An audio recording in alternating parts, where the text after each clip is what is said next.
साथीहरू अब हाम्रा बाबाआमाले चाहिँ के पठाइदिएर छन् पोको फुकेन पोको काटी काटी निकाल्दैछु के पठाइदिन्छ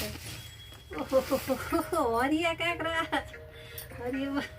हरियो काँक्रा कराम हामी आमाले रोपेर राखेको थियो ल होइन फलेछ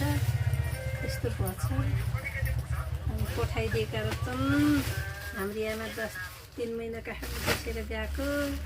अब कति दिन भयो 6 दिन भयो या 7 रहेछ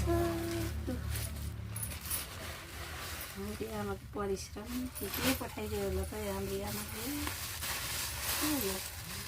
के चम्चुर छर्नु भने त्यो चम्चुर त झन् पठाइ पो दिएछ नि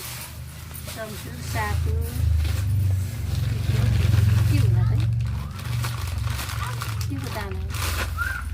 आबो लरे पठाइदियो के होला परासी पनि पुरा थोत्रो चिउराको हो ए होइन चाहिँ यो चाहिँ यो चाहिँ के हो तिते के यो तिते करेला जस्तै मसिनो लोकल तिते है गाईहरू यो चाहिँ घिउ त्यो पनि घिउ काँक्रा पनि 2टा घिउ पनि 2टा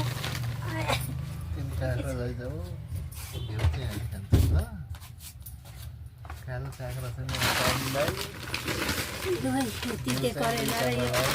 तरकारी अर्ग्यानिक तिते करेला यो चाहिँ लोकल होइन त यो पिकासे चाहिँ ठुल्ठुलो हुन्छ काठमाडौँतिर पाउने यो चाहिँ लोकल यो पनि तिते नै हो चाहिँ चिप्लो हुन्छ तिते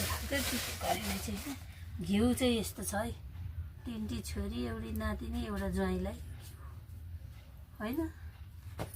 अनि काँक्रा चाहिँ को खाने साली खाने ठुलोको खाने सालीलाई 2टा काँक्रा 2टा बोतल मलाई लै गाइजहरू हाम्रा बाबामा हाम्रो माया छोराछोरीको मायाले यस्तो पठाइदिनु भएको छ धन्यवाद छ हाम्रा बाबामालाई आज के भन्नु है यस्तो फलाउनु भएको छ यो त छरेर धेरै बनाउनु भएन त्यो सातो खाने भन्दैछ त नि के लानु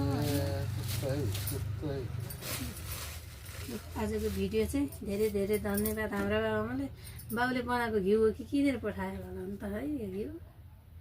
हाम्रो बाबुले बनाएको घिउ हो कि किनेर पठाएको घिउ त वास्न मिठो छ एक्लै बुढो मान्छेले घिउ बनाउनु भयो होला त घरकै जस्तो छ बनाएको छ बास्ना